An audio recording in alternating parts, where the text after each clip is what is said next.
Hello, everyone. Welcome back to Neo Reality Collective Pop Culture News Talk.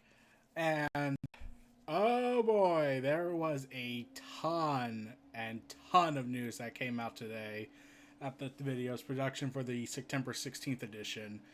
So, the PlayStation 5 had the big showcasing event, and a lot of stuff came out. It's available for pre order. Also at Target, Walmart, and everything would start, and more pre orders would start on the 17th. As part of this event, and by the way, we're going to do a special Third Eye comic revealing what I bought at Third Eye Comics this week. So, announcing at the PlayStation Showcase, it was announced that the PlayStation 5 will have both a will have a disc drive version and a non-disc drive version, and the pricing at it would be $500 for the disc drive, and the other one would be $400. So when I heard that, and standalone PS5 controller is available for pre-order at $70 at Walmart. The Pulse 3D wireless headset for PS5 is $100. PS5 HD camera $60. Media remote $30. DualSense charging station $30, and a whole bunch of pricing guides and everything. So we're in we're in the end game. It's set to launch. If I'm correct, it's set to launch November 12th at this $500 for a standard price, $400 for the digital edition. That honestly was good. That honestly gives the PlayStation digital version a major disadvantage because the Microsoft Xbox Series S is for $300, so they have a $100 price advantage. But the PlayStation 5 is set to the standard price of the Xbox Series X. Now, there's more details on the way, but when I was seeing the event and reading it, it was interesting to see that they would keep the same pricing with the Xbox Series S, and I'm left trying to figure out whether or not that since they have a 2 day advantage, Microsoft probably will take advantage of this opportunity, but they already have put their cards on the table. Let's see where Sony will take it. I don't know if I'm going to get a PS5 probably years later when there's a year or two left in this latest console generation. Um, but yeah, let's go into the details regarding games and certain stuff that came out from IGN and everything. Let's get right into it. So, uh, sorry, that was the video that on GameSpot. GameStop confirms it will sell the all digital PS5 and Xbox Series S. The retailer previously refused to stock the digital editions, but things are different now. Now that both models of the consoles have been announced, priced, and dated, retailer GameStop have revealed pre-order details for all four of them. GameStop immediately began taking pre-orders for PS5 and PS5 digital edition, though the site is currently slammed and you may have trouble securing an order. At the time of this video, of this part of the episode. So pre-orders have already started and will start on September 22nd for the Xbox consoles. That the fact GameStop is stocking the digital PS5 and Xbox Series consoles at all is noteworthy. Given that the retailer bristled at the digital editions, the company did not stock the console for a period of time before relenting and opting to sell it. A significant part of GameStop's business relies on physical media and the specifically trade-ins. These do not exist in a digital landscape, which in theory could hurt the company's bottom line. They've been struggling a lot, having closing 400 stores this year alone, and the pandemic didn't really help much, like at all. So, GameStop has also announced that it would offer a variety of payment plans for the new PlayStation and Xbox consoles. First off, customers can apply the GameStop credit card and pay off the console on a credit basis. Shoppers can also make use of the new rent to own payment plan, where you can pay off the console over a period of time, which is not unlike the Xbox All Access subscription program from Microsoft that GameStop will also sell at its stores. Additionally, GameStop is partnering with QuadPlay and other payment platform providers to offer a buy now, pay later program where you can pay off the console in four chunks over a period of 6 weeks. Outside of these payment plans, you can trade in your old console and apply credit towards the PS5 and Xbox Series console. For example, GameStop will pay you $175 in in-store credit for either PS4 Pro or Xbox Series X, which means you can get a PS5 or X. Wait, I think they meant Xbox X, and you can get the PS5 and the or Xbox Series X for only $325. You can visit GameStop's trade-in page to find out how much the console is worth in trade-in value. Of course, GameStop is one of the numerous retailers in the US and abroad that are offering the PS5 and Xbox Series for pre-order. Check out GameStop's pre-order guide and whatnot, yada, yada, yada. So GameStop's relenting. Like, I'm pretty sure they realize they're kind of in a no-win situation with this. So they're going to have to probably take the big risk here again because they're struggling. They're losing a lot. And with this rising of all digital talk, it's going to probably lead to them not really being, well, interested to, to physical media. And if the Xbox is eventually gives up disk drives and goes for all digital, then they're royally screwed.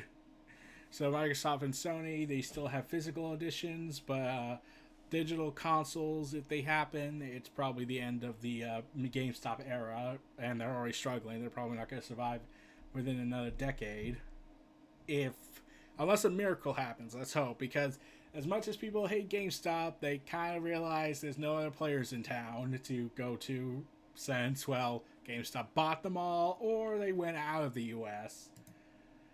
So there's also new PlayStation 5 PS Plus benefit, including a huge library of best PS4 games, and the PS5 collection games confirmed so far are God of War, Bloodborne, Persona 5, Resident Evil, Last of Us Remastered, Monster Hunter World, Last Guardian, Detroit Become Human, Batman Arkham Knight, Battlefield 1, Mortal Kombat X, Days Gone, Final Fantasy 15, Fallout 4, Uncharted 4, Ratchet & Clank Until Dawn, and Infamous Second Son. Those are the currently confirmed games. The story is still developing, so we'll probably see more updates in the future. Let me just refresh just to be certain. Yep, no updates have been given. So the Plus collection is available exclusively on PS5. Sony announced that as an extra benefit to the PlayStation Plus service and does not cost extra. So, yeah, when people played the PlayStation stuff, multiplayer was free component, and then it was moved to PlayStation Plus, and then you had to pay for it, which was a major blow to, them, because they just basically gave up their biggest card against Microsoft, because Microsoft was at $60 in multiplayer access. Sony was offering it for free. So now you got that missing. And yeah, a lot of people weren't happy about that, I think. And this was during the PlayStation 4 era. Also, there's going to be a new game coming out that was revealed at the PlayStation 5 showcase. A new game called Deathloop. The end of the trailer narrowed down for the recently delayed game, and it's coming out PS5 and PC for second quarter 2021. Your character, Cole, is struggling to find enough time within a time loop to kill both scientist Igor Sterling and party host Alex Dorsey in order to kill the two birds with one stone. Cole continues to disrupt Igor's day so that he'll go to Alexis's party, allowing Cole to attack both targets at the same place. In Deathloop, Cole is trapped within a time loop where he's the entertainment, the prey that everyone else gets hurt. The only way he escapes is by killing off 8 specific targets. No one else recognizes the time loop save Vigilante, an agent who's working to maintain the time loop by killing cults over and over again. Deathloop supports online multiplayer, allowing you to be invaded by a player-controlled agent as opposed to the standalone computer-controlled one. So this sounds a little interesting. This is like a game of cat and mouse. Complete this objective, or the cat gets you. So yeah, and the death loop means that you could start all over again and over and over and over and over till you get it right, which is the definition of insanity. So let's see if they'll amp up difficulty for that. And I'm wondering if this will be how the single player version will work. Like, so will the AI be more powerful depending on difficulty as usual, or will they make it more difficult for the way to get the plans in place to kill off the characters you need to kill? We'll see. Second quarter 2021. Also, the animated Mario film still coming in 2022, but more Nintendo movies or TV shows may be in the works. They didn't reveal what other, if any, film or TV projects has it up its sleeve. Nintendo announced in a recent management briefing with investors that more visual content expansion initiative based on its various properties may not be limited to film. This is a confirmation of lineups previously reported of the company's plan to expand its usage of IPs. It's unclear exactly what Nintendo has the pipeline. However, the company is adamant about developing entertainment outside of video games, saying it will continue to invest in these entertainment expansions initiatives to increase the number of people who have access to our IP. With this confirmation, something like a Legend of Zelda and Netflix anime series is not out of the question. Nintendo said it already has embarked on multiple other visual content expansion projects, but hasn't specified what these are, when they will arrive, or what platforms they will stream on. Whatever the additional visual content expansion projects are, Nintendo said that the scale of the investment will depend on the type of project. In either case, the company clarified it will be involved in these projects one way or another. Elsewhere in the report, the company confirmed the anime Super Mario Bros. Movie is slated to debut in 2022. Yeah, with production moving smoothly despite the ongoing virus. Its release window was announced back in February 2019 alongside confirmation that Mario creator Shigeru Miyamoto will serve as producer on the project. The film is being animated by Illumination Studio, which sucks, so that's probably not going to help much. The studio responsible for the Despicable Me franchise and the Disgusting Minions, and distributed by Universal Pictures. Mario News, Super Mario 3D All-Stars Bundle, blah, blah, blah, all that video game talk, but that wasn't the subject. So, yeah, Mario movies still go. Yeah. So, yeah. Illumination Studios being the champions of this project, with the creator on board as the producer. Yeah, I don't like the Minions, so let's hope that the producer Miyamoto will rein them in, not to do something, not to introduce minion-like creatures for Mario, because if that happens, we're screwed.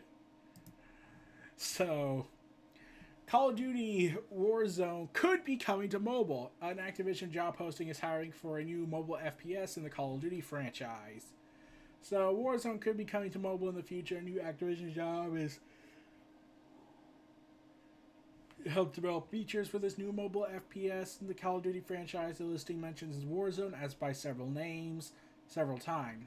Harvest Adapt delivered the essential features from Warzone consoles and PC into the bare best mobile instantaneous nation. Sorry. The now removed job posting read, the listing was originally reported by Charlie Intel and improved upon the Warzone formula by proposing and producing mobile-specific additions and changes to the features to ensure the best-in-class mobile experience. Call of Duty Mobile already has a Battle Royale mode featured in the game, so this listing could mean Activision's expanding Warzone as its own standalone product to other devices. The mobile versions of Fortnite and PUBG have both been around since 2018, although Fortnite is currently unavailable due to the ongoing fight between Apple and Epic Games' lawsuits. Activision is currently expanding Warzone. The Battle Royale will help connect the in-game worlds of both Modern Warfare and Black Ops Cold War, when Treyarch's new game launches. The publisher is also working to get on top of Warzone's cheating problem, so they're combating that crisis at least. But yeah, as you've seen, I have played Call of Duty Warzone gameplay. I didn't really have fun.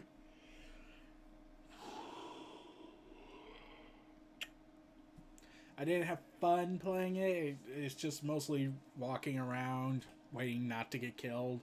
Like, I don't see myself ever winning a game in that because, well, I'm not much of a Call of Duty player anymore like I used to be. But, yeah, it has had a cheating problem I've been hearing a lot during the last several months, and Activision is working to fix it, I hope. Like, we don't want another World at War Hackersville status going on, right? Yeah, so a few years back, I went back to see World at War, see the multiplayer. It's Hackersville. It's Hackersville. Me and my friends called it Hackersville because of how insane it all got.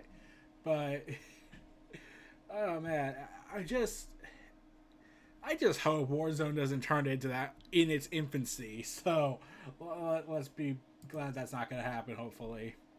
Unless until support stops, and then they'll just go wild.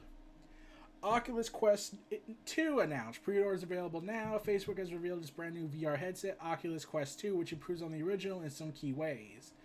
Oculus has revealed its brand new VR headset, which serves as successor to the popular Quest 1. Like its predecessor, the Oculus Quest 2 is another all-in-one VR headset with a number of specific changes. Oculus Quest 2 is available for pre-order right now with an release date of October 13th and comes in two different models, 64 gigabytes for $299 and 256 gigabytes for $399. So, yeah, there's that. The Oculus Quest 2 is a very similar experience to the original Quest, with some obvious improvements in resolution and refresh rate.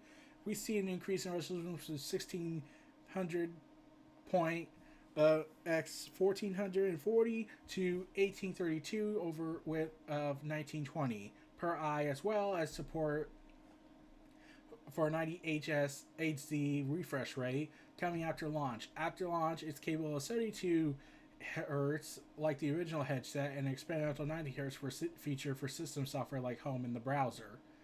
Let's see. The new resolution refresh rate comes with a switch from the dual OLED display to fast switch LCD.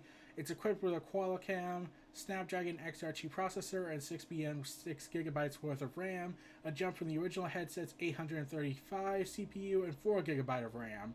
The Quest 2 doesn't improve on battery life, however, as it keeps the 2-hour and 3-hour playtime of its predecessor.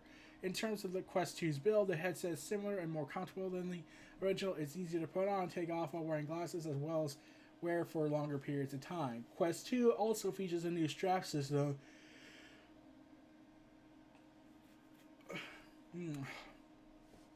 A new strap system that takes some time to get used to, but provides a more secure and comfortable fit.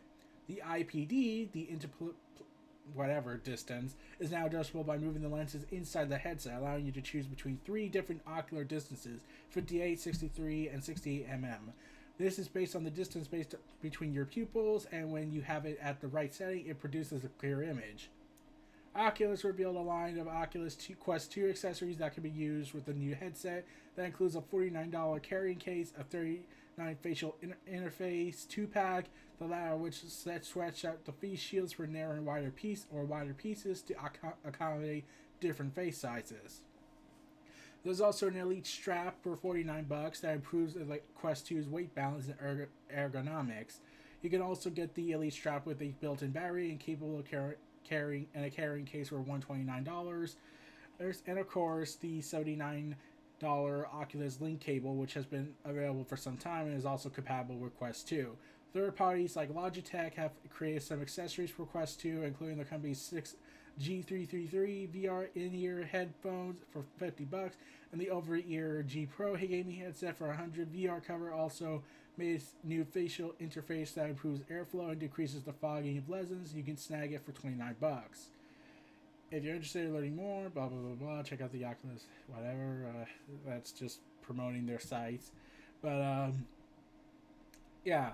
Whole bunch of big things for the Oculus. I don't play VR headset because I'm just not interested.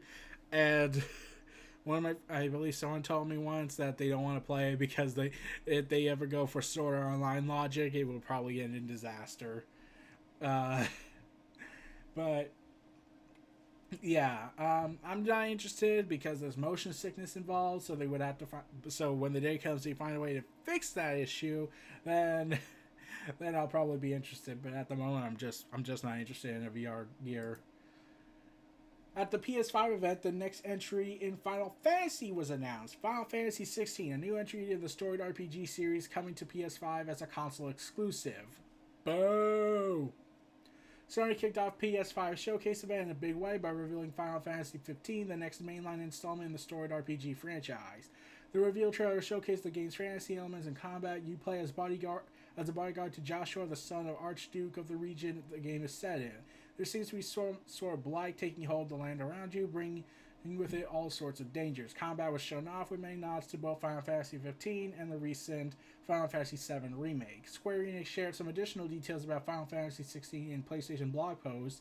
The game is being directed by Hiroshi Taki, who previously worked on Romancing Saga and The Last Remnant, while Final Fantasy 14 director Nakoi Yoshida will serve as 16's producer. This marks the first new mainline installment in the series since the aforementioned 15, which originally launched back in 2016, but the series has since released many releases in the interim. Final Fantasy 7 Remake launched on PS4 earlier this year. The series' MMO entry has also received the ongoing stream of content. Its big Shadowbringers expansion launched back in 2019 and says it has received numerous updates, the most of which is patch 5.3, arrived last month at the time of this video. No release date has been shared, but the footage shown was running on PC, not PS5, but the game is slated to release in 2021, and Sony did announce that Final Fantasy 16 will be a console exclusive on PS5, suggesting that it will not be coming to Xbox Series X or S. So Microsoft says, we want to make the past gen games still matter for the next 5 or so years. Sony's like, fuck you, fuck you, fuck you. Hoping Kingdom Hearts doesn't go exclusive on PS5 after they open the floodgates for the Xbox fans. So, yeah. I played 7. You see my insanity on that. The hours upon hours of video content I made. And I enjoyed Final Fantasy 7. I can't really get past Final Fantasy 15. I've tried. I'm still trying to. I'll probably try again at a later date. But 16, I'm hoping can do some well and good on that. But, yeah. But the idea that it's going to be a console exclusive, despite Square Enix being an independent developer, but because reason, money, they said, nah,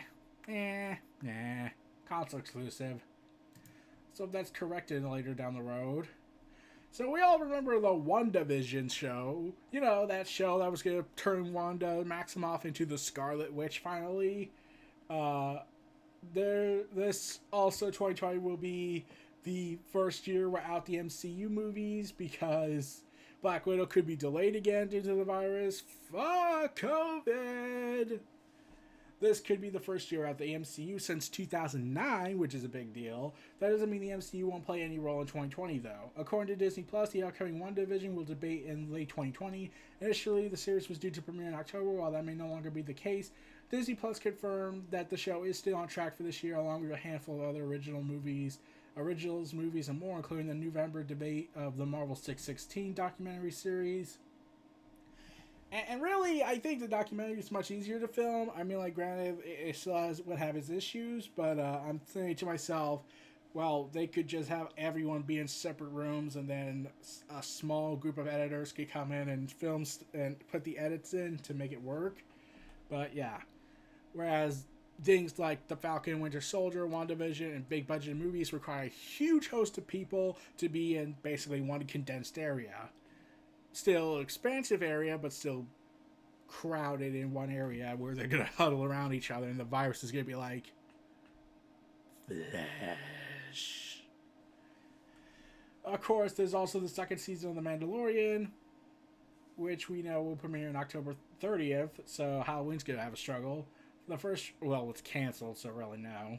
Thus far, we have yet to see a full trailer for WandaVision. However, small sneak peeks have been included in previews for Disney Plus, including one that was just released on their Twitter account. As for what exactly WandaVision is about, we're still not exactly sure. It was previously revealed that Kevin Feige that the show would tie into Doctor Strange and the Multiverse of Madness. Given that Vision is dead at Infinity War and is decidedly alive in WandaVision, tinkering with the multiverse seems to be the only likely explanation.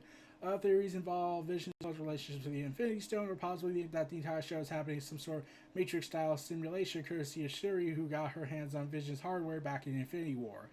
Honestly, while all those theories do sound interesting, it's probably because since they said Wanda Maximoff will become the Scarlet Witch officially, I have to say they're probably borrowing House of M, where Wanda is kind of going through a mental breakdown.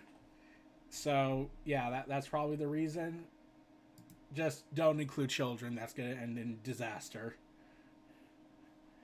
So, well, they did include a fictional version of her children that she would have with Vision if they were somehow able to have children. But how does that work? How did the comics... Okay, it's complicated. So, Left 4 Dead 2. Yeah, remember that franchise? Everyone just forgot about that.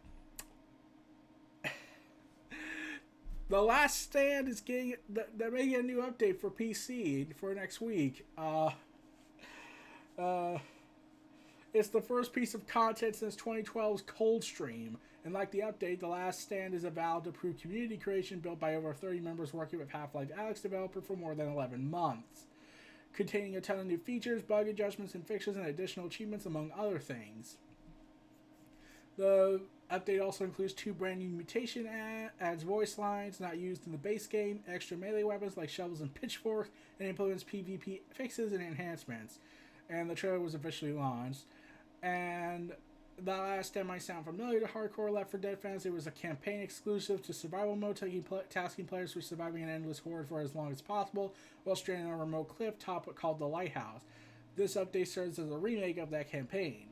So yeah, 11 years since it launched, it's back with an update by the community because, you know, Valve's not going to do anything. They don't need to do anything. They can just say, we got a mining community that loves us. We got Steam. We're good. So, yeah, like Half-Life Alyx, yeah, that was finally happening. But, and it looks like they're going for Half-Life 3 finally. But I'm still waiting to see how long that's going to take. But, yeah, this shocked a lot of people, I think. The return of content that's been long been said for fans wanting to get more games, or an update, or time updates, or anything really. Yeah. So, Take-Two CEO is expecting the Xbox to do very well in this console generation, the next one. Take-Two CEO predicts that the Xbox Series X and PS5 will have a very aggressive launch. Microsoft will do very well when compared to the current era that saw the Xbox One face stiff competition from the PlayStation 4. Take-Two CEO predicted, in an interview with Protocol, he explained that Microsoft's strategy required multiple game studios will result in healthier competition between the two console brands. Well, Microsoft's doing well with consumer friendliness. Microsoft is saying, Sony's like, fuck all of you, we got exclusives from third-party developers. Even though we have no reason to do that for some reason, even though we could just buy stuff outright. But we can't buy Square Enix, there's a policy for that. So this is what he said. So far it looks to me as though they're both approaching this launch very aggressively. We've always worked happily with both parties. We would like to see both be very successful in certain parts of the world. As you know, Sony had a preferred position last time around. I think Microsoft is working very, very hard to see that it's not repeated. I think it will be challenging in Asia, where Sony's dominated. Well, that's established. But if I had to guess, I think Microsoft is going to do very well. Also talking about subscription services and whatnot. Frontline products are incredibly valuable. Take-Two's frontline products are, frankly, and actually the most valuable in the business. We have the highest hit ratio in the business. We have the highest performing titles in the business. And we will be selective about what business model works for us. Basically means, screw the customers, we want money. As for Sony, he expects PlayStation 5 marketing to focus heavily on content that's exclusive to that console. I think you're going to see that Sony will be very aggressive on the content side and on the marketing side. They are going to focus, as they always do, on aiming at an advantage on the content side, where Microsoft's trying to do the same. As you know, Microsoft has bought some studios and built new studios, like I'm trying to remember that one name. It's supposed to develop a whole bunch of IPs. But it has worked on Gears 5, and that was a pretty awesome game. But Microsoft bought some studios. There's also a lot of stuff that they own and control. Perhaps they'll do more of that. They have a great balance sheet. Well, they're rich, so yeah. And yeah, that's going to be interesting. I just hope who am I kidding? Console fanboys are going to destroy everything. Crash Bandicoot 4 demo trailer shows off 3 levels you can play right now. It's now available. It includes short new trailer showing 3 levels that it includes. The demo only available if you pre-order the game, which is a bit backwards, but far from uncommon. At the very least, the demo will be available until the game launches on October 2nd, so you got time to make up your mind. Today's demo trailer lines up with details released earlier this month. You can play as Crash or Neo Cortex, and it looks like there's an ice level, a magma level, and a jungle level. The demo also features some quantum masks that spice up Crash 4's performing abilities. These give you special abilities once collected, and the two in the demo let you control time for brief periods or phase objects in and out of existence to create new routes.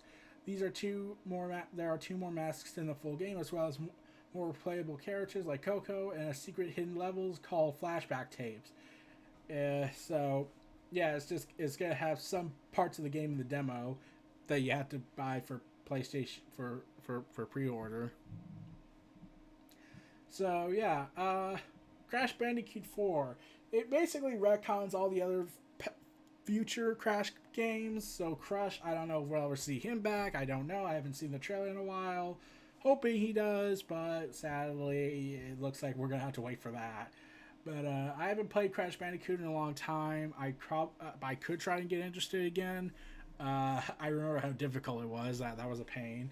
And I really hope they bring back more of that platforming game stuff, the puzzle games, the contest games back, and more of the racing games. I would love to see that. They made it so well last time. So let's move forward. So there was a listing on PS4, Xbox One, and Switch pop up for a game for PS4, Xbox One, and Switch popping up on retailer sites, but it's since been removed. Mass Effect Trilogy Remastered. So the listings have gone up on a Portuguese retailer website with a temporary box art that has a new logo on it. And these three separate listings have since been removed from the site. And I'm thinking to myself, when I heard this, is like, yeah, I just like, why? There's really kind of no point since they put it on backwards compatibility. Couldn't they just I get from a remaster perspective, but like, since they kind of don't really have, and I already played Mass Effect 3's beta on backwards compatibility, and I uploaded it on my YouTube channel, so you can check those out. But yeah, I was amazed when EA had said one time where they said, "Oh, we could do that and make money, but we're not going to." And I was thinking to myself, "What? Why? You could make so much money selling a remastered of this product. Just don't screw anyone over like Activision did." So, yeah. So I get the feeling they should probably wait for the Mass Effect Remastered trilogy, since we're nearing the end of this console. They have to make it compatible at least for the new consoles. But I already play Mass Effect. Unless you can port over your save stuff from the 360 to the Xbox One to the Xbox Series X with the remastered product, I'll probably be all for it. So, Scarlett Johansson addresses Black Widow's fate in the Avengers Endgame. This was an exclusive from Games Radar. So, let's see. She tells Total Film, "I love Natasha. She has an incredible 10-year journey, and I felt that she was finally able to make an active choice. It seemed very in character that the ultimate sacrifice that she made, she's made peace with that. And in some ways has known that's her destiny all along, in a weird poetic way. When you look back on the films that's in there, all the films have led her to that choice, or to be able to make that choice, and for it to be a choice." Scarlett Johansson adds that the upcoming Black Widow movie offers resolution for fans of the character, while director Kate Shortland assures the film will honor Natasha's death in Endgame. That death gives Black Widow an added heart at the end, because it's not wrapping the story up. It's actually what you feel. It's not a narrative thing. It's like, how do we make the audience feel? For more on Black Widow, including interviews and whatnot, it's promoting more stuff. But yeah, Black Widow being gone, that sucked for a lot of people.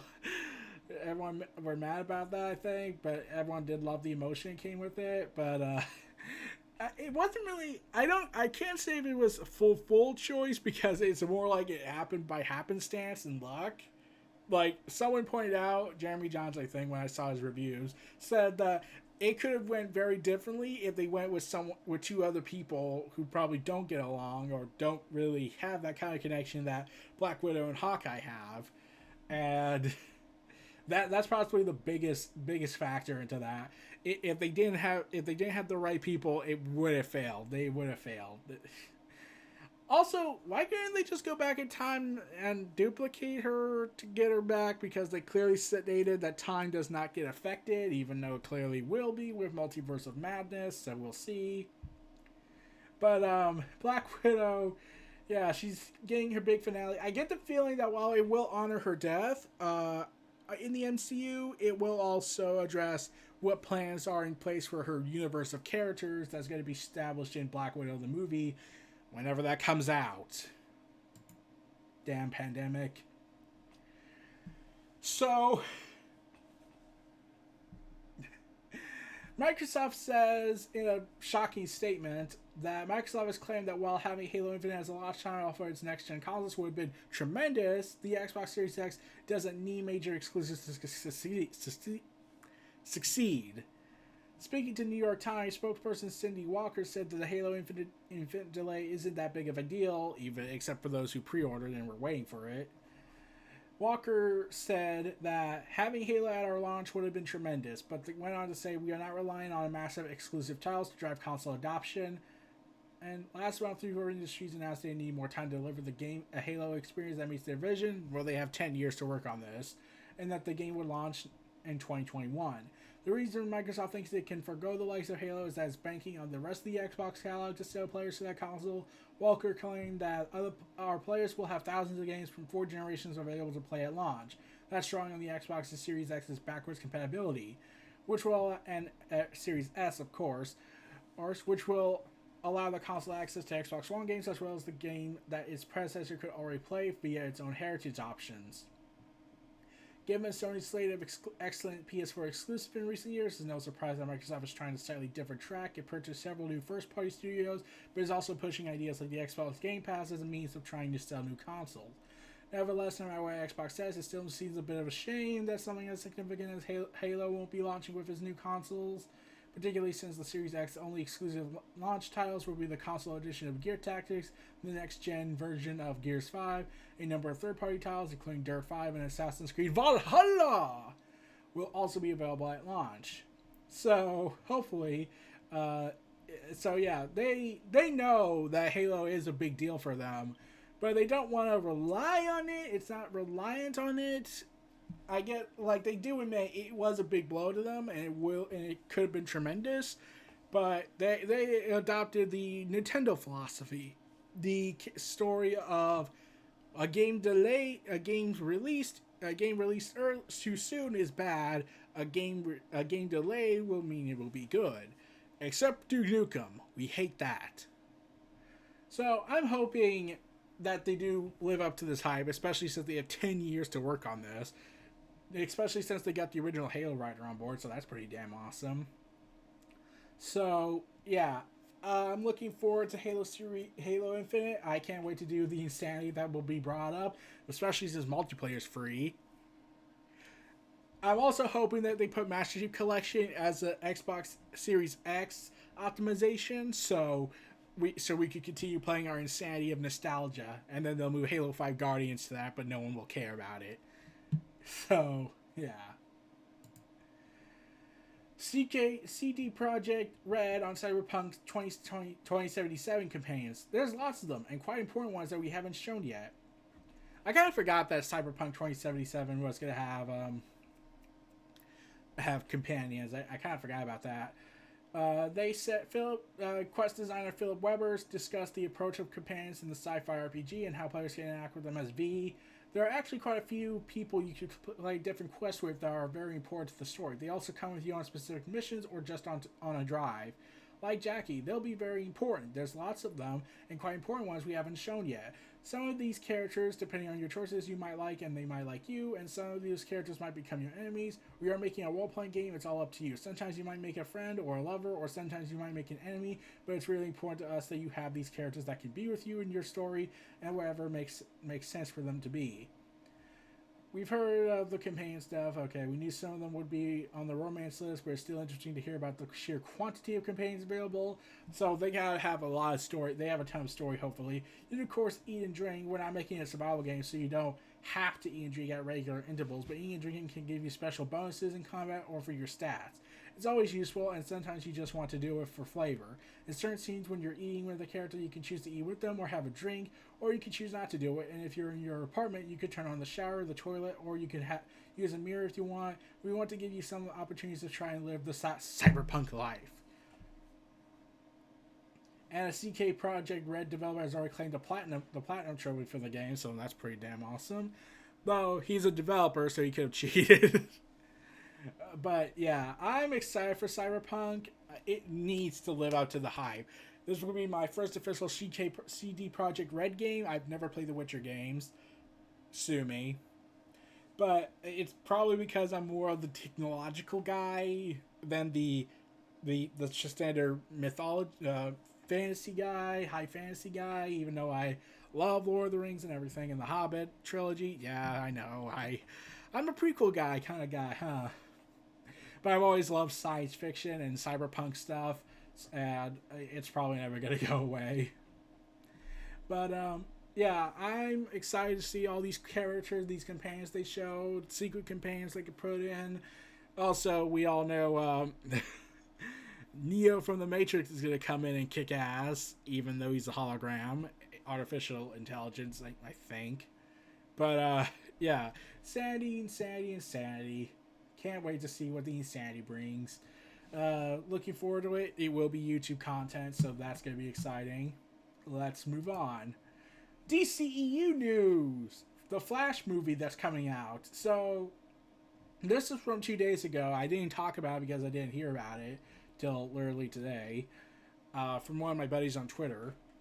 Since Batman v Superman, the filmmakers behind the DCU seem to be alluding to a larger time travel role for the Flash, starting with the vision Bruce Wayne had, and nothing really came of it. During a Q&A panel that dropped this weekend, producer Barbara whatever his last name is, gave a brief picture of the impact Flash could have on the DCU. Here's what she had to say. Sorry, I said he for some reason. Well, I want you to see it, so I'm not going to tell you a lot, but what I will tell you is that it's a ride. It's going to be fun and exciting. There are a lot of DC characters in it. Flash is the superhero of this film because he is the bridge between all the characters and timelines. And in a way, it restarts everything and doesn't forget anything.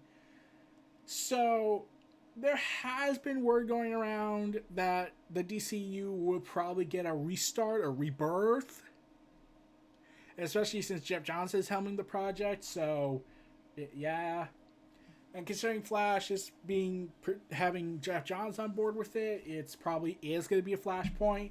And it already did announce that, said that Flash would essentially introduce the multiverse into the DCU. It didn't. Crisis did first with Flash. Ezra Miller crossing with Barry out with the Flash of the CW show. So, yeah, in another DC fandom event, DC boss Walter Hamada spoke more in depth about this multiverse and said there will be an Earth Prime, but also other universes that would be home to Matt Reeves' The Batman and Todd Phillips' The Joker. Making a Flash movie the centerpiece in that series is going to be interesting. It suffered from considerable delays with a revolving door and doubt being cast whether it would actually get made. However, now it looks like to be the next big approach to reframe their cinematic universe. Whether or not they can pull it off remains to be seen. And everything, so we'll see how that goes.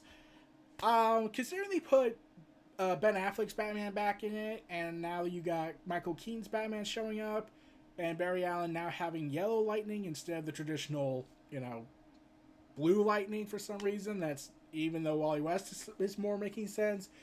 But yeah, once again, but I would love to know if the Snyder Cut DCEU would be ever brought up again, or is it gonna be like Doomsday Clock, where it ends with saying that that universe it's still out there, like how they said the New 52 still exists, except it's just somewhere else, the New 52 Earth. But I am wanting to see how this goes. I want to see how this all comes to a head. There was rumors going out that Justice League was going to get a new update with it. One of the big things is that it was rumored that there's going to be a Justice League Rebirth movie, probably after Flashpoint. So it's going to be interesting. And if it has Jeff Johns writing it, then I have to check it out because it's Jeff freaking Johns. He's the only one that's actually making consistent sense. But yeah, Birds of Prey actor wants to return to the DCU as Victor Sass, who died. Well, death is more like a suggestion than anything, and considering how much the DCU, the DC universe, and anything could have characters be brought back from the dead. Lex Luthor was killed in CW Supergirl, then was brought back in Crisis. As much as people don't like the actor in it because everyone remembers Two and a Half Men. And when I saw that, I was like, no, I can't picture it now. I've lost complete picturing of it. I can't picture him as Lex Luthor, even though I haven't watched the show. But when I look at Lex Luthor now, when I was watching Crisis, when I saw Two and a Half Men, I was like, nope, you failed. No, this is not working. This can't work. Even the characters seem to acknowledge that you're not Luthor. Like, Luthor is supposed to be interesting and charismatic. You are a comedian. Also, you try to be Charlie for some reason during the final few seasons after he left.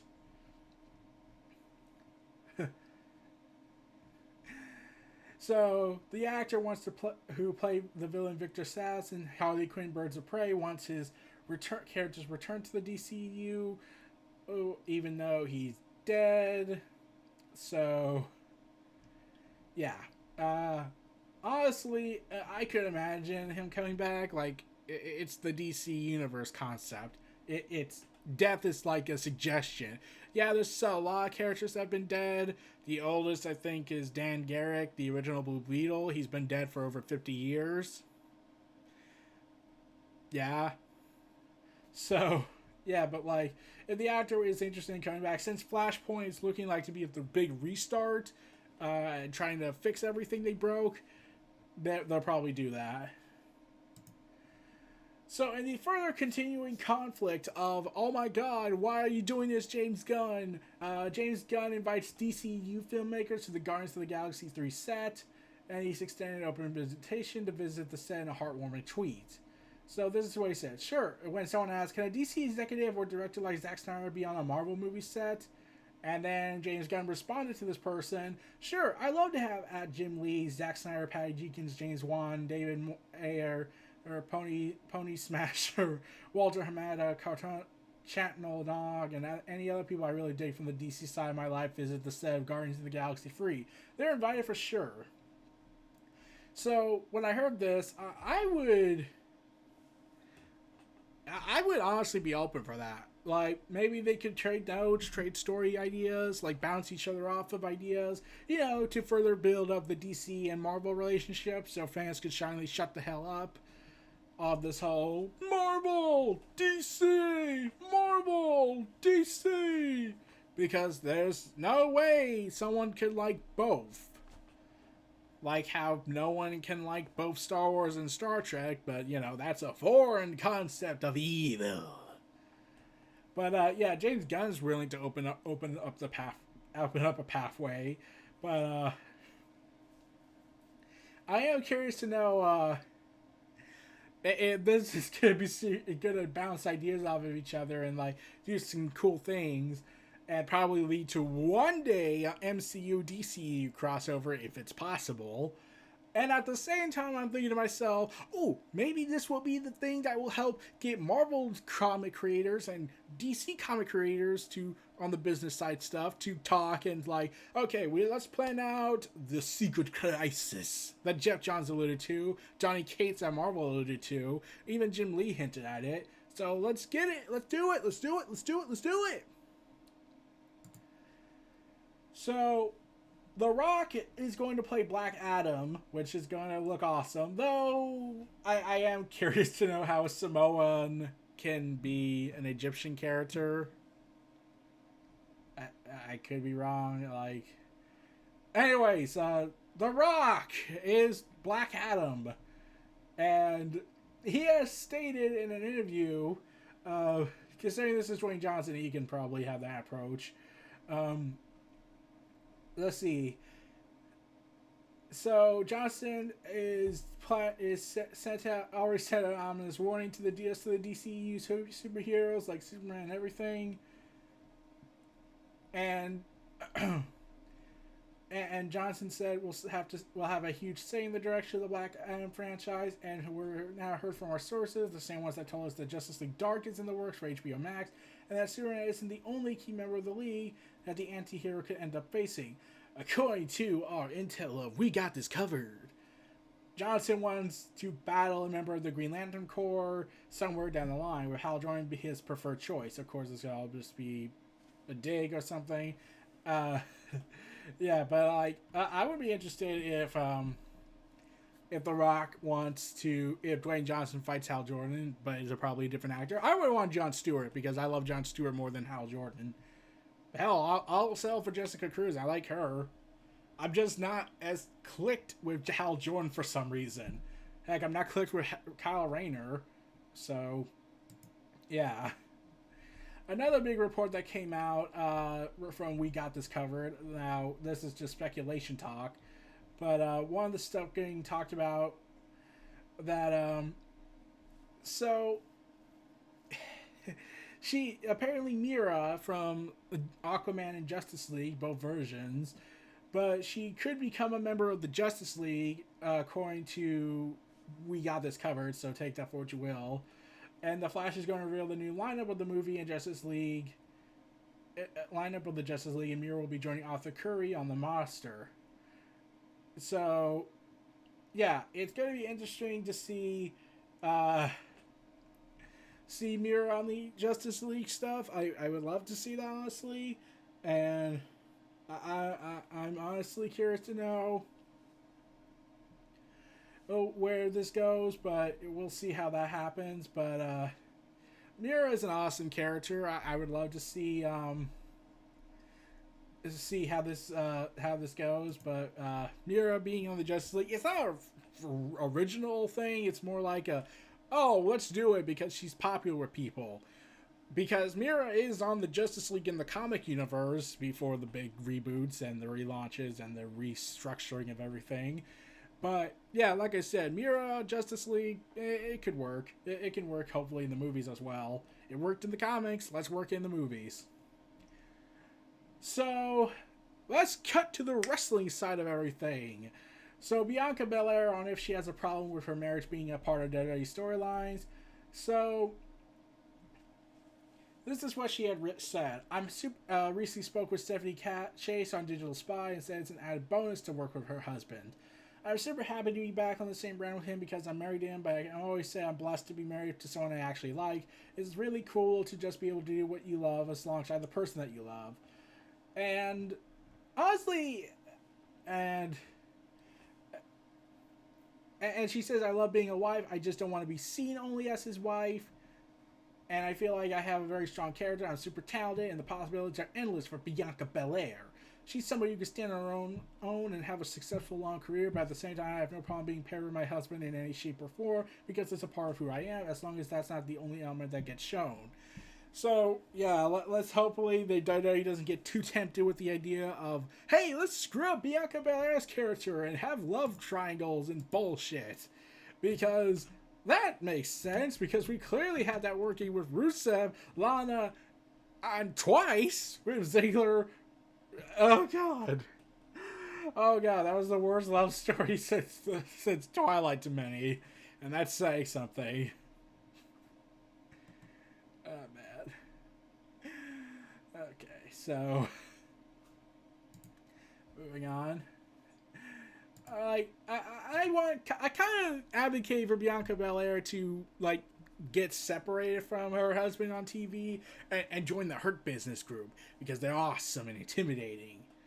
And while I do like the team of Montez Ford, I was like, can Bianca do something that's not with her husband half the time and be on? And when she isn't doing with her husband on TV, she's on Main Event. Can't she join the Hurt Business? That would, she could bring her, she uses her hair whip as a weapon. So Mickie James, after the whole screw up botching thing that went on,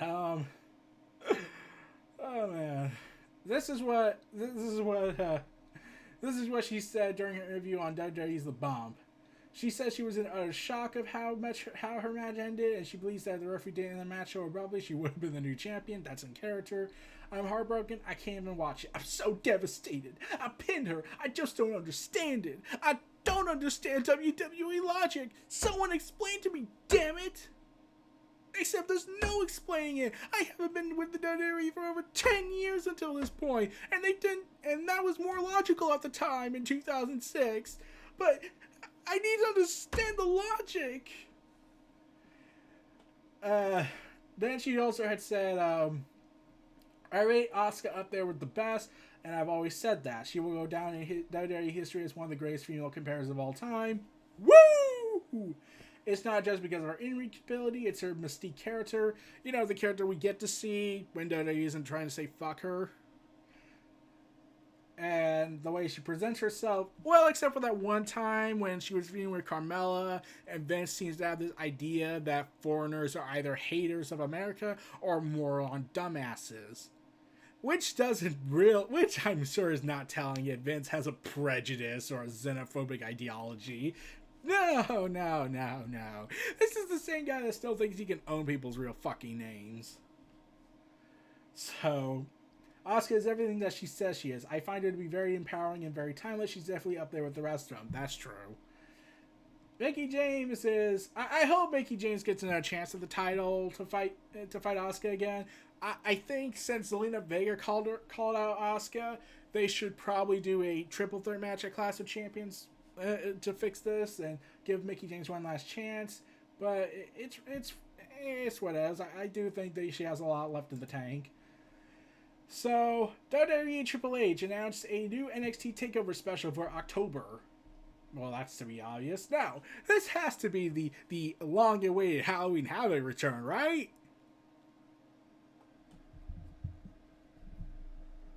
Right? Wrong! Because WWE is saying, fuck that. We're not doing Halloween Havoc. We're doing it on October 4th, and it's not going to be on Halloween. Come on! The money is right there! It's Halloween! It's on a Saturday! You can have NXT TakeOver on a Saturday! It's always on Saturday nowadays, but you could have it on Halloween! Halloween Havoc! Come on, Vince! Come on! I know you're not running the shows there, and Triple H has pretty much been turned into to Vince's unofficial figurehead, but anyways, come on! Delay the show for God's sakes and just make it Halloween Havoc. Why is it so obsessed to kill AEW? We just want diversity in the industry. Speaking of that, Andrew Yang is still going out to WWE, and now he's also saying AEW talent should join SAG, and saying it would be transformative. So during the Wrestling Inc.'s daily podcast rightfully welcomed former Democratic presidential candidate Andrew Yang, where he sat down with Wrestling Inc. managing editor to talk about his stance on WWE's third product edict that broke on Wrestling Inc. You know, the story that pissed everyone off, the industry, the government, CNN, virtually anyone with a brain who knew this was wrong. This is what Andrew Yang said on his thoughts on AEW and how they differed in their talents when the wrestlers compared to the WWE.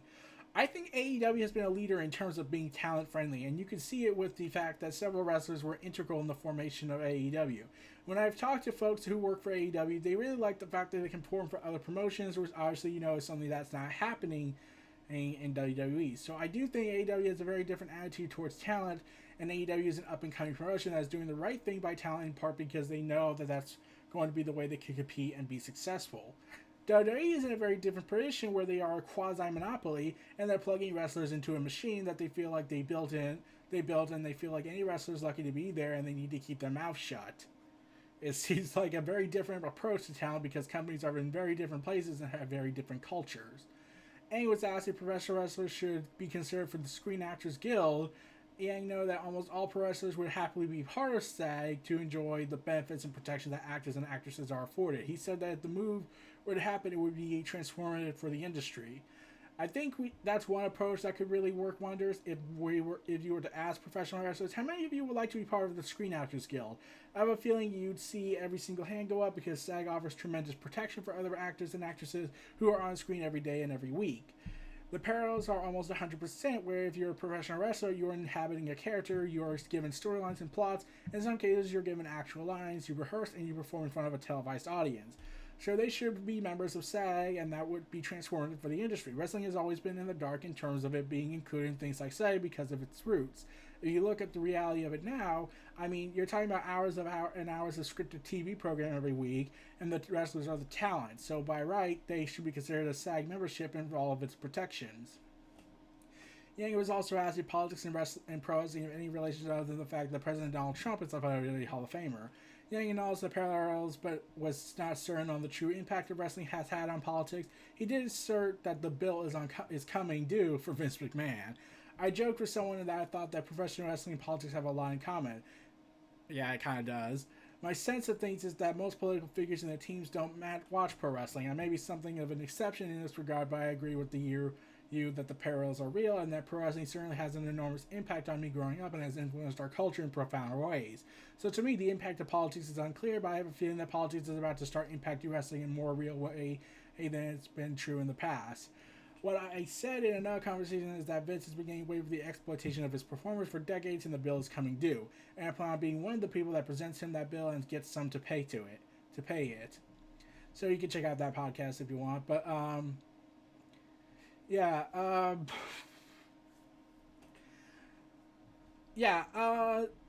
I get, like, some people have said that the WWE wrestlers especially are not really wrestlers. Not like in terms of like they have they are not wrestling stuff. It's more like, whereas if you work for Vince, your wrestling is like, oh, it's the format, but we're sports entertainment, so you're more like actors who can wrestle.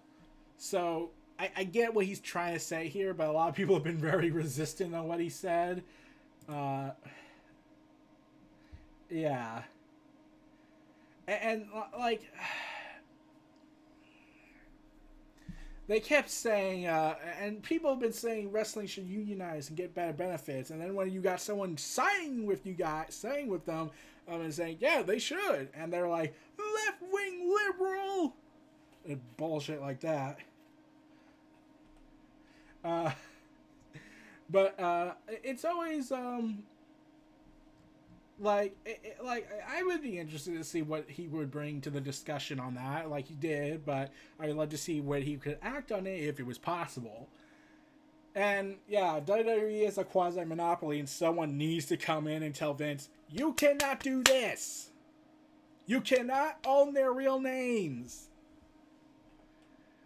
But speaking of the wrestling world, AJ Styles confirmed he has talked with AEW last year.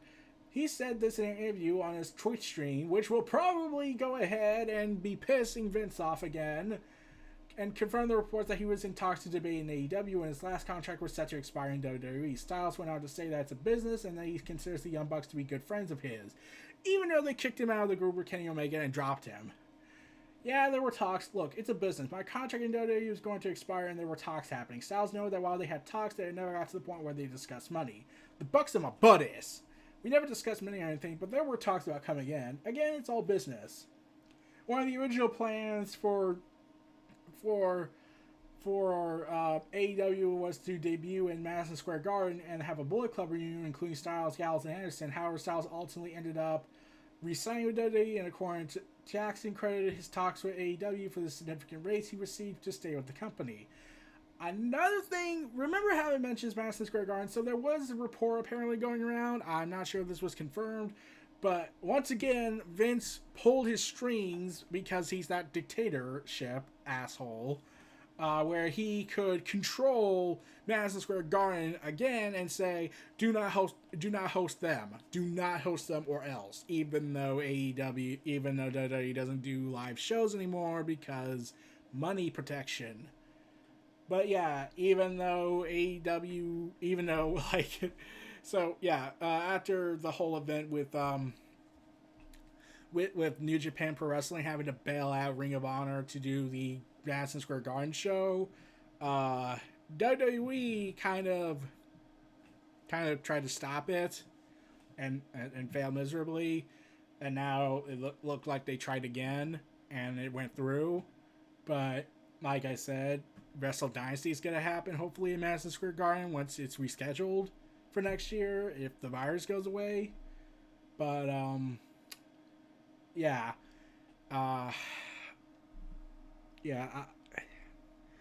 Fans, you just have to stop. If you're not going to do a show there, a live event show, why are you still gripping your throat on Madison Square Garden? Like, shouldn't they tell Vince, hey Vince, we won't host them if you let us host a show here. If you host a show with us, we can do that. Like Madison Square Garden can just say this, Vince, you do not own us. You do not own us. We will do what you say if you want to do a show with us. And Vince could say, I was fine. I was a house show. No, Vince. We want you to do a TV show or a pay-per-view here.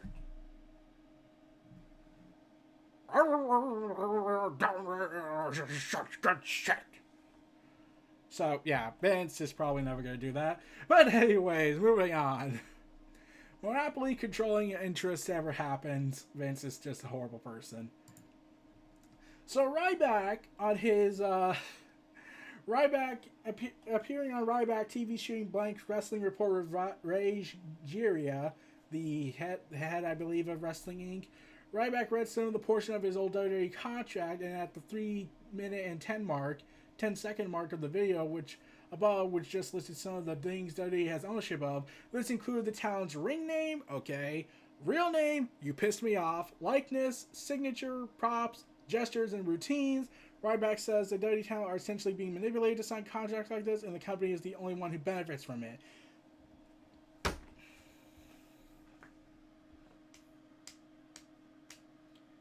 Vince, could you please shut? Can you please just stop? Just stop.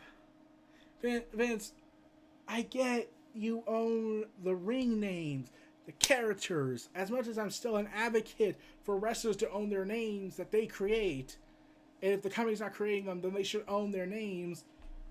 Fine, but why? Are you trying to say I own your real name or I own you, your likeness? Like, I'm not hearing reports of Vince getting a portion of The Rock's money when he's doing Hollywood stuff. Is Vince going to tell Seth, Colby Lopez, and Rebecca that, give me your baby. I own you two, so that means I own your baby. Because I'm a sick fuck. But, yeah. And Ryback has said in the past that WWE asked him to sign over all his social media channels as well as his website and podcast while he was still under contract. He was done wrestling with them, but WWE still wanted ownership before that contract expired. If they even tried to stick up for them, if the talent of the people, if they even try to stick up for themselves, they're done. They can't. A lot of them don't want to affiliate or talk with me now because there's heat with that. There's people that speak up and tell the truth because this is how they make their living. This is why I was still hell-bent on being able to create a living outside of that screwed-up world. If I'm a talent and I have Cameo, I'm using my real name. I'm not letting them stop me from making any money. The problem is what's going to happen creatively. Eventually, you'll be fired, but not right away. They'll hold you up for a year or two, and then they'll release you so you can't connect the dots. Ryback then brought up the long-standing issue WWE's had where they generate revenue from their YouTube channel, which features WWE superstars, but none of the talent receive kickbacks. So we're going to trust you guys to pay us for other things. No, this is solely a play for WWE and not about the talent, which is the problem from the very beginning. Fans don't understand that the span of a wrestler is not the longest career. Then Raj brought up Andrew Yang, who could have a potential job as Secretary of Labor if Joe Biden becomes president, and said that if he gets that job, he'll go out to WWE for classifying his talent as independent contractors instead of employees. Ryback commented saying this, it's only going to be a matter of time before things start changing. It's always bothered me that Vince has held on to this as long as he has with the era we're in, of everything being exposed. It's inevitable that things are going to get turned. I'm so happy Andrew's doing what he's doing because it's been a long time coming for somebody with actual power that can make that possible. Towards the end of his tenure, Ryback had an attorney make changes with WWE's offer regarding ownership of IP. He said WWE cut off communications at that point as they had no intention of being fair when it comes to the profitability. Why? I'm never wrestling there ever again. So why do you need my name that you didn't create? Why? The contract is over. I'm legally the trademark and I have everything connected to it. Why? It goes back to this manipulation, Ryback said. There's a good way to make money and a bad way. That's the problem. It's going to come back and bite them in the ass. This is for the betterment of wrestlers and pro wrestling moving forward. I think AEW is going to play a huge role in improving things further with the way everything's going. Yeah, I agree. Someone needs to tell Vince, you have to stop. You are pushing it too far. Your ethical moral standards are royally fucked. You slapped the guy's papers out of his hands because how dare he said, and I quote, well, don't you feel you should have a moral, ethical right to provide for your wrestlers in a moral way? And then Vince slapped the papers out of the guy's hand. You'll see the late night show by on HBO when they talked about that. Also, Wade Barrett has signed a WWE contract for apparently a year to do commentary work. Hoping he does come back to do one last match, but yeah, I don't see that happening. But another big piece of news, I think there was an announcement NXT made at the time of this video's production. Let's see if I can find it. The Battle Royale is announced, whatnot, yada, yada, yada. And so yeah, Wade Barrett's now a commentator, so on NXT after Marvin Eno left. Tragic, but yeah, that's sad. Man. And also WWE NXT superstar Denzel DeJournette, I could have been wrong, but has now been called Desmond Troy. Yeah, and they filed a trademark, WWE recently did. Desmond Troy and Ashley Adonis. It was recently revealed that former Miles is now using the Adonis name, and we now know that Troy will be using the Troy name moving forward. So that's the case on that. One last bit of piece of news before we get to the comic book roundup. Chris Claremont gets his own anniversary special at Marvel in December. So Chris Claremont has finally given his full-fledged return to Marvel for a while, and is set to do some creative work with an anniversary special called Chris Claremont Anniversary Special Number 1, written by Chris Claremont, art by Brett Booth, Bill whatever his last name is, and more, with cover art by Salvador, I can't pronounce that last name, but yeah, it's going to come with a brand new story, and will team with a host of iconic artists, and reunite with his classic New Mutants collaborator, Bill, and yeah, it's going to look like he's going to have multiple stories, a series of anthology stories all written by him, so yeah, good to see that coming. So, let's get this over with. We finished up all the news for today, all the big news. Now let's get to the Wednesday special of Comic Book Roundup on this edition of Neo Reality Collective. So, first issue was the first issue of Iron Man, using the Timeless variant by Alex Ross. So, yeah, good color artwork. I love it. I just need to find an excuse to get Alex Ross's Timeless variant. I'm still reading Dawn of X. I might read more Iron Man since this is a new number 1. But it's going to be interesting to see where this goes. I'm planning to read this stuff and hopefully talk about it, provided that, I get the time and availability. But let's move on to the next piece of comic book literature. Thor issue 7. The sequel, taking place after the events of the Black Winter. Cover artwork is a variant. Pretty cool. Thor on the throne, looking intimidating as ever. He could be the Iron King for all we know. And in fact, it really would have been a better ending than Game of Thrones ended. We get Star Wars Darth Vader issue number 5 by Greg Pak. And when I saw this cover, I was thinking to myself, yeah, this is He-Man Master of the Multiverse artist. This is the same artist, isn't it? Because this is the same type of cover from the Masters of the Multiverse cover, issue 1. But yeah, it's a pretty good cover art. As we continue to the road to Swords of X, we got Hickman's X-Men issue 12, with the new character in here. I'm trying to remember the name, but love the artwork here and showing this ominous dark force and with these beasts surrounding him. It's pretty intimidating.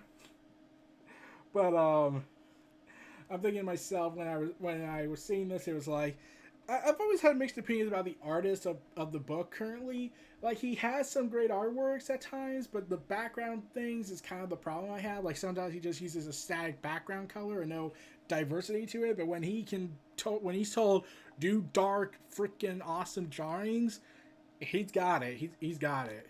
Uh, but this is part of the Road to X of Swords, which is also showcased in Excalibur issue 12. We see the hand of Apocalypse over the head of Emma Frost. Yeah, that's her name. Keep trying to keep track of everyone's names here. Yeah, I'm still baffled by Apocalypse joining the X-Men and everything in Krakoa. And then you remember he wore a suit in issue 4 of X-Men, which is possibly where the franchise peaked. Because there's no way you can top Apocalypse wearing a suit.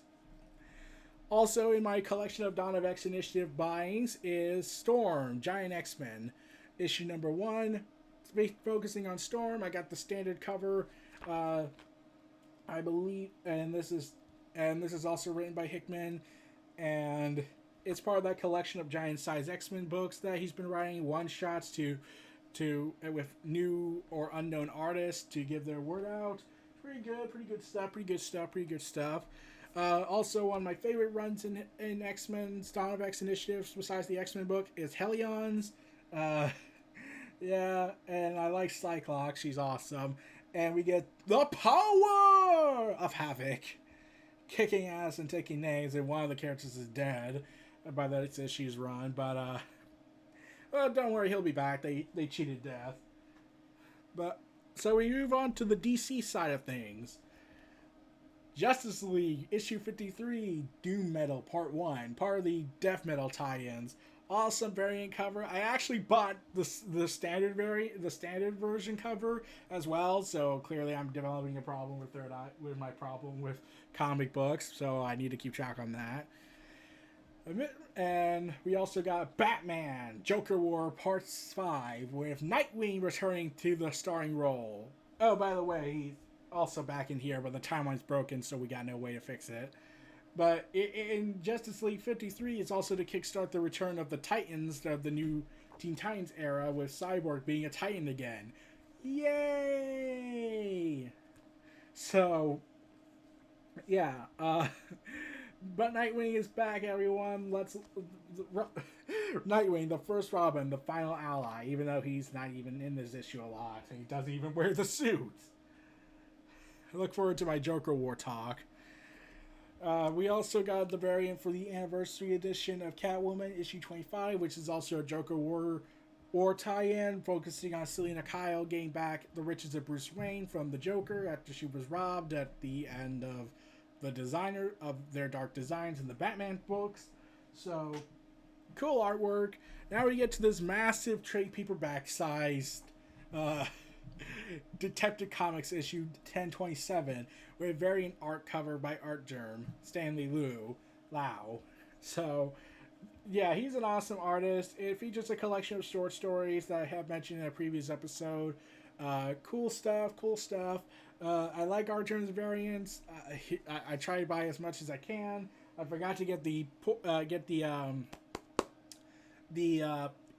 Punchline variant, sadly, so I can't get that. It's out of print now, I believe, and I don't want to buy duplicates. But that's not the end of all my that was the end of my floppies. So let's get to the cover of the books I got. Sean Murphy's Batman: Curse of the White Knight. Read the entire series. Read the floppies. Pretty goddamn great story.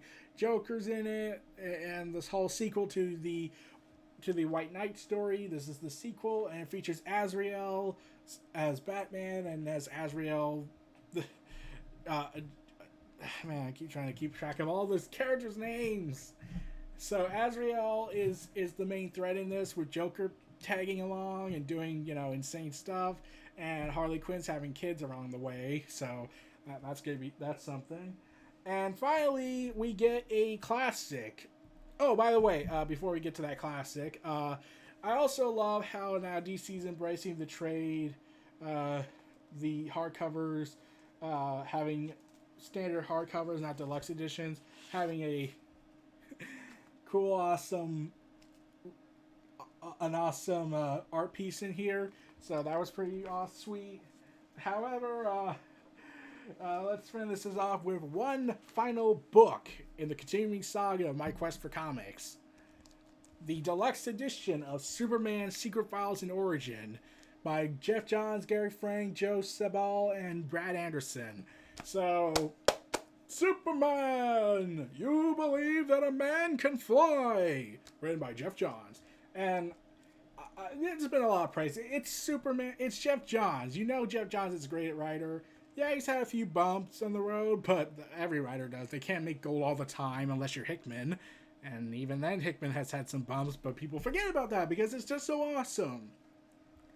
But, yeah, but yeah, Superman Secret Origin covers the newly retold tale of Superman. This actually had some delays, I heard, when the first original issues came out. Sadly, this deluxe edition does not come with a special bounded artwork. It's just a blank cover board. So that sucked. But, yeah, those were all the books I got this week. I'm looking forward to next week's book releases. This was Neo Reality Collective Pop Culture News Talk. Feel free to like, comment, subscribe, donate, stay tuned for more, and I'll see you all next time.